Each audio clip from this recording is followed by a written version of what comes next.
राज्यसभा के सांसद डॉक्टर सुधांशु त्रिवेदी जी उपस्थित हैं। मैं उनसे अनुरोध करूंगा कि वे आज के प्रेस कॉन्फ्रेंस को संबोधित करें।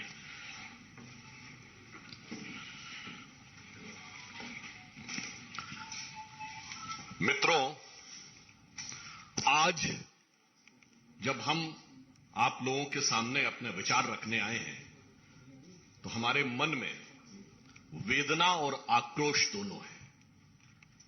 Both the pain and anguish with the party is feeling when we are addressing you.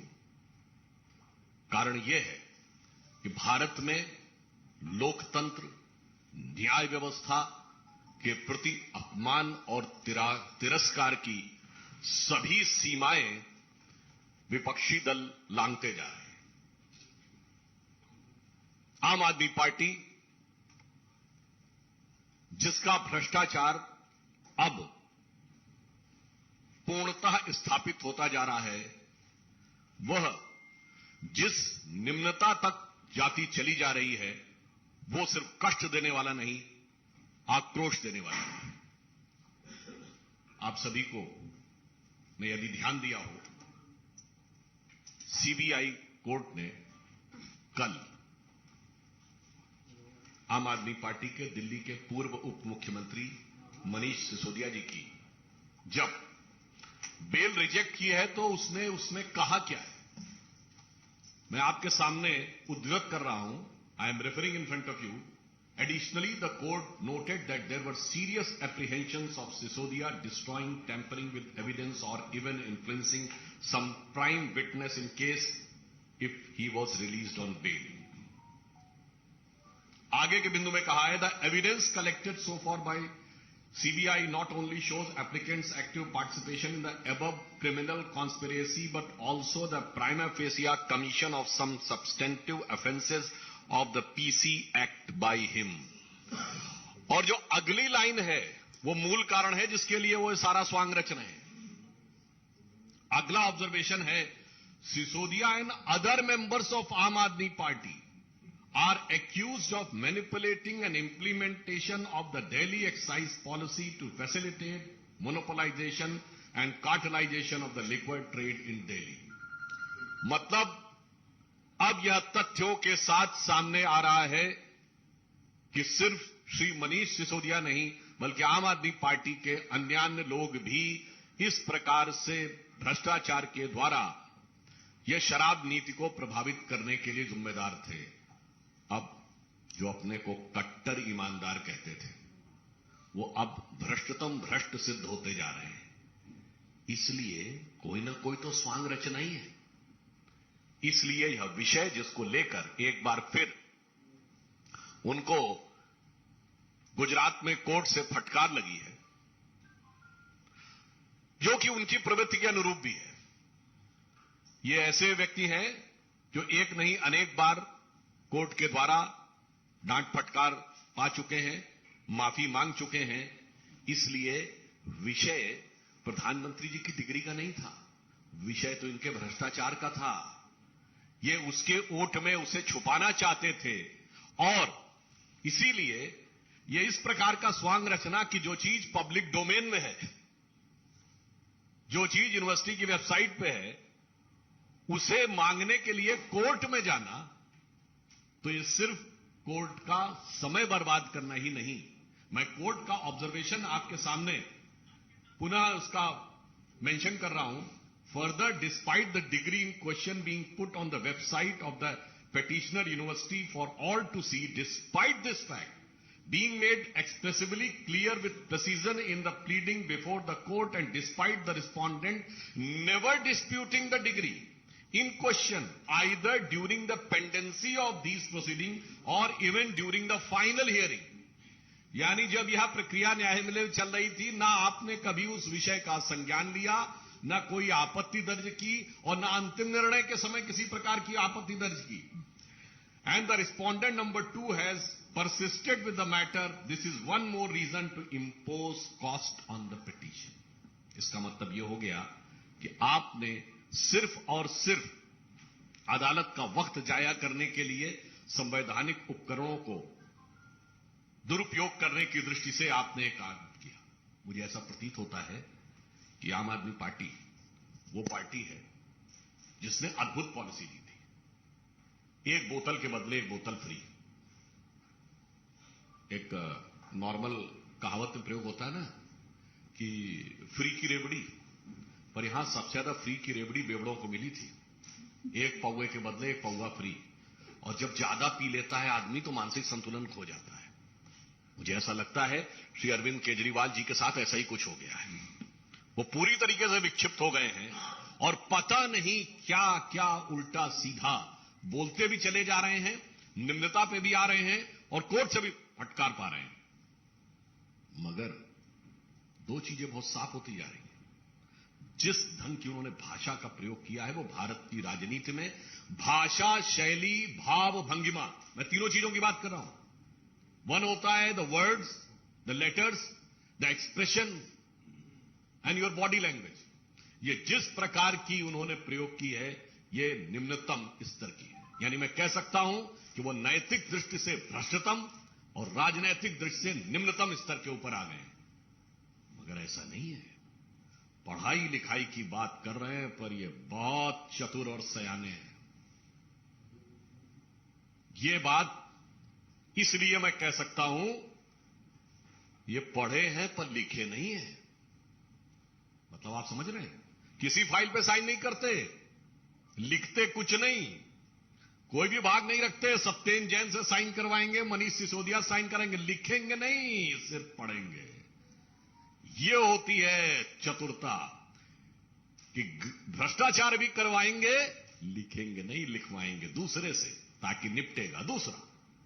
इसीलिए मैं कह रहा हूं इनकी पढ़ाई लिखाई में बहुत सारी चीजें आपस में गुथी हुई हैं कि जो कभी लिखे नहीं, सिर्फ पढ़े की बात करे। इसीलिए तरह तरह के स्वांग रचना। और ये तो ऐसे व्यक्ति हैं जिन्होंने अपने गुरु अन्ना जी के बारे में ही कह दिया तो उन्हें बरगलाया गया है। ये गुरु नहीं है, गुरु घंटाल है। ये स्वांग रचने वाले हैं। इनको क्या क्या संज्ञा दी जाए, नटवर लाल है। क्यों? यह बात मैं विनम्रता से पर दृढ़ता से कहता हूं। कौन भूल सकता है कि वो पार्टी है जिसने खड़े होकर राजनीति में आने से पहले कहा था सारी संसद चोर है। ये वो पार्टी है जो टोपी लगा के आते थे कि मुझे चाहिए जन लोकपाल। कहां गई आज वो टोपी? जनता को पहना दी। चलिए, दिल्ली में कहते थे पूर्ण राज्य का दर्जा नहीं है, 1 साल हो गया पंजाब में। कहां है आपका वो जन लोकपाल? ये वो पार्टी है जिन्होंने गठन के अंदर सबसे जल्दी सत्ता में आए चंद महीनों में। मगर ये वो पार्टी है जिन्होंने कसम खाई थी। आपको याद हो, अगर पुरानी फिल्मों में कई बार होता था ना कि जो विलेन भी होता था वो भी जब कोई झूठ बोल रहा होता था तो उसके परिवार वाले अगर कहें कि फलां की कसम खाओ तो वो चुप हो जाता था। याद है ना आपको? मगर यहां तो कसम खा ली, पलट गए। वो वैगनार हरी बत्ती वाली नहीं दिखती। मैं बंगला नहीं लूंगा, ले लिया। मैं सिक्योरिटी नहीं लूंगा, ले लिया। मैं विनम्रता से पूछना चाहता हूं, एक बिंदु बताइए जिसके ऊपर इन्होंने अपना स्टैंड कायम रखा। इसलिए हम लोगों इनके लिए इस प्रकार की बात कहते हैं कि ये बहुत ही बड़े स्वांग रचने वाले व्यक्तियों में से एक है। अब मैं एक बात कहना चाहता हूं, एजुकेशन और पढ़ाई लिखाई की बात करते हैं। ये वही व्यक्ति है ना, तो आईआईटी ग्रेजुएट हैं। याद करिए, जब देश में कोविड की सेकेंड लहर चरम पे थी, क्या बोले थे कि वैक्सीन सारी कंपनियों को क्यों नहीं दे देते, सब बनाने वैक्सीन का फार्मूला दे दे। बोले थे कि नहीं? अरे मान्यवर, आप आईआईटी के पढ़े हुए हैं, वैक्सीन का फार्मूला कोई चूरन है जो सब बना लेंगे? सब बनाने के अधिकृत हैं। अगर ऐसा ही होता तो उसी समय में अमेरिका जैसे देश ने पैरासिटामोल भारत से आयात की है। पैरासिटामोल जैसी फंडामेंटल तो वो आराम से मंगा सकते थे। ये होता है बरगलाना। ये वो पार्टी है जिसने अप्रैल 2021 में आकर, पढ़े लिखे होने की बात करते हैं ना, ये कहा कि बच्चों का वैक्सीन हमने विदेश भेज दिया, जबकि अप्रैल 2021 तक भारत तो क्या दुनिया में बच्चों का कोई वैक्सीन नहीं बना था। और किस मुद्दे के ऊपर? क्योंकि मेयर्स कॉन्फ्रेंस में चीफ मिनिस्टर के रूप में जाना चाहते थे। ऐसा नहीं है, ये पढ़े लिखे, जरूरत से ज्यादा पढ़े लिखे हैं। जिसे हम लोगों की तरफ एक कहा जाता है ना कि कुछ लोग ऐसे होते हैं, ज्यादा पढ़ लिख जाएं तो वो प्रबुद्ध मूड हो जाते हैं। कहावत होती है ना, ज्यादा सयाना कौवा, आप अपने आप समझ सकते हैं। मैं किसी के प्रति शाब्दिक न लिया जाए, इसको मैं केवल इस दृष्टि से कह रहा हूं, इसका अर्थ क्या है। बहुत समझदार हैं, बहुत चतुराई के साथ, बहुत चालाकी के साथ राजनीति को किस ढंग से निम्नता पर ले जाने का यह प्रयास कर रहे हैं। इस कारण से हम लोगों के मन में इस विषय पर आक्रोश है और हम साफ यह पूछना चाहते हैं कि केजरीवाल जी, आप इधर उधर की बात मत करिए। आप ये बताइए कि आप देश के इतिहास की पहली पार्टी हैं जिनके मंत्रियों ने जेल से रहकर सरकार चलाई है। 7 लोगों के मंत्रिमंडल में 2 लोग जेल में, और भिन्न भिन्न आरोपों में पिछले 8-10 वर्षों में कितने ही मंत्री इनके बर्खास्त हो जेल में जा चुके हैं। और उसके बाद जिस प्रकार के व्यक्तिगत आक्षेप की भाषा आप प्रयोग करते हैं प्रधानमंत्री श्री नरेंद्र मोदी जी के लिए, तो मैं यह पंक्ति कहना चाहूंगा उनके लिए कि ध्यान से सुनिए। बहुत बड़बोले आप होंगे, मगर बड़बोलेपन से कुछ हासिल नहीं होने वाला। बहुत निम्नतम स्तर तक आ रहे हैं, ना उस निम्नता से कुछ हासिल होने वाला। बहुत निर्लज्जता आप दिखा रहे हैं, ना निर्लज्जता से कुछ हासिल होने वाला। रहीम दास का दोहा है, बड़े बड़ाई ना करें, बड़े न बोलें बोल, रहीमन हीरा कब कहे लाख टका मेरा मोल। तो जिसके अंदर श्रेष्ठता, विराटता और योग्यता होती है, वो हीरे की तरह वैसे ही चमकता हुआ दिखाई पड़ता है, जैसे हमारे आदरणीय प्रधानमंत्री श्री नरेंद्र मोदी जी लोगों की आंख के आकर्षण बनके। और ये वो है, इनके लिए क्या युक्ति लागू होती है। संस्कृत का एक सुभाषित है, यस्य नास्ति स्वयं प्रज्ञा शास्त्रम तस्य करोति किम, लोचनाभ्याम विहीनस्य दर्पणम किम करिष्यति। इसका मतलब होता है, जो इन्होंने डिग्री की बात कही उसके ऊपर कहना चाहता हूं, जिसकी अपनी बुद्धि ना हो या बुद्धि कुंद हो गई हो, उसको कितना भी समझा दो समझ में नहीं आ सकता। वैसे ही जैसे जिसकी आंखें बंद हो या आंखें ना हो, कितना भी दर्पण दिखाइए उसे कुछ दिखाई नहीं पड़ सकता। तो केजरीवाल जी उस प्रकार के व्यक्ति हैं जो आंख बंद करके, जो देखते को ही देखना नहीं चाहते, तो उसे कुछ नहीं दिखाया जा सकता। क्योंकि अब इनके ऊपर, जहां से मैंने प्रारंभ किया था वहीं पे समाप्त करता हूं, जिस ढंग से तथ्यों के आधार के ऊपर भ्रष्टाचार उत्तरोत्तर साबित होता जा रहा है, मुझे लगता है कि उस कारण से वो दबाव और बिखराव की तरफ आगे बढ़ रहे हैं। शायद विक्षिप्त होने की स्थिति में है, अथवा वो भविष्य की किसी योजना के तहत जानबूझकर यह एक आधार बनाने का प्रयास कर रहे हैं। धन्यवाद।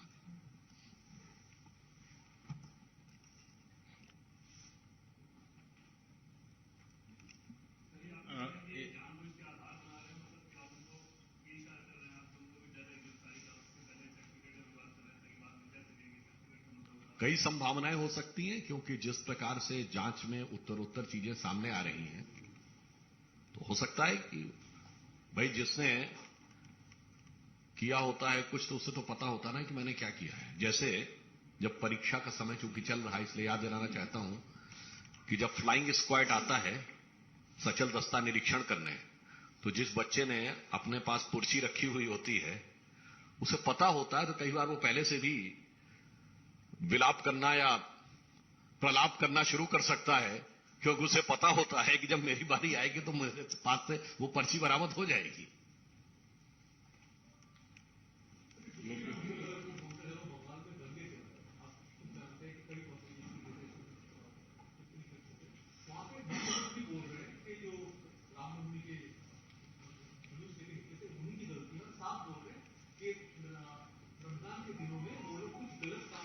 देखिए, बहुत दुखद बात है, मुख्यमंत्री को कभी किसी समुदाय का नाम लेकर नहीं बोलना चाहिए।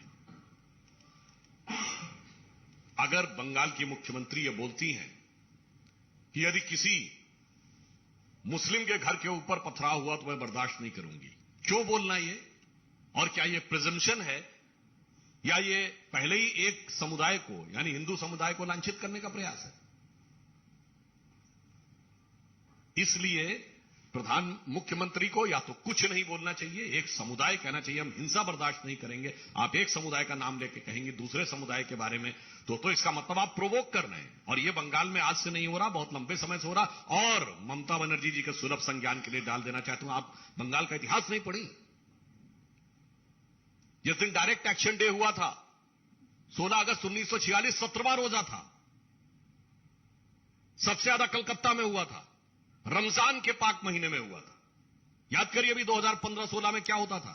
हमारी सेनाएं कश्मीर में सीज फायर करती थी और आतंकवादी हमले होते थे। कौन सा चश्मा चढ़ा रखा है ममता जी आपने? मैं पुनः याद दिला रहा हूं, 1946 16th of August, direct action day by Muhammad Ali Jinnah, the worst effect was on Bengal and that was 17th day of Ramzan। और मुझे ऐसा लगता है कि जैसे सोहरावर्दी था उस समय बंगाल का गवर्नर, और जिस ढंग से उसने सांप्रदायिक नीतियां की थी, कुछ वैसा ही नक्शा कदम यहां नजर आ रहा है।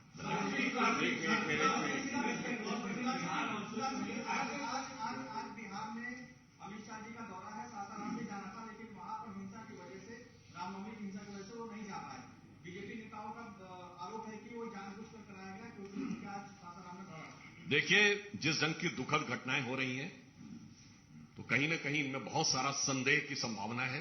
और जब जांच होगी तो ऐसे फैक्ट सामने आएंगे कि ये घटनाएं स्वतः स्फूर्त थी या योजनाबद्ध थी, और योजना थी तो किस कारण से थी। सर, एक प्रश्न है। गृह मंत्री ने पहल की थी 23 मार्च को पाकिस्तान पीओके में जो शारदा पीठ है उसको खोल दिया जाना चाहिए। आज उस पर एक सकारात्मक डिप्लोमेटिक गेम भी कह सकते हैं इसको कि पीओके काउंसिल ने उसको स्वीकार कर लिया है, रेजोल्यूशन पास किया है कि उसको डेवलप करके खोला जाएगा कॉरिडोर के तौर पर भारतीय।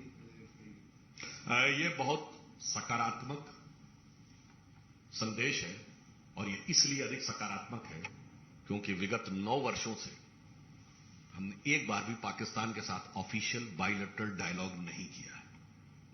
ये भारत के इतिहास के 75 साल में एकमात्र 9 साल है जब हमने कोई औपचारिक द्विपक्षीय वार्ता नहीं की है। इसके बावजूद यदि सकारात्मक संकेत आ रहा है तो मुझे लगता है जो लोग हमारी सरकार की और प्रधानमंत्री श्री नरेंद्र मोदी जी के प्रति कितना भी विश्वमन करते हैं, उन्हें देखना चाहिए कि अमृत काल में अमृत की छींटें दिख रही हैं।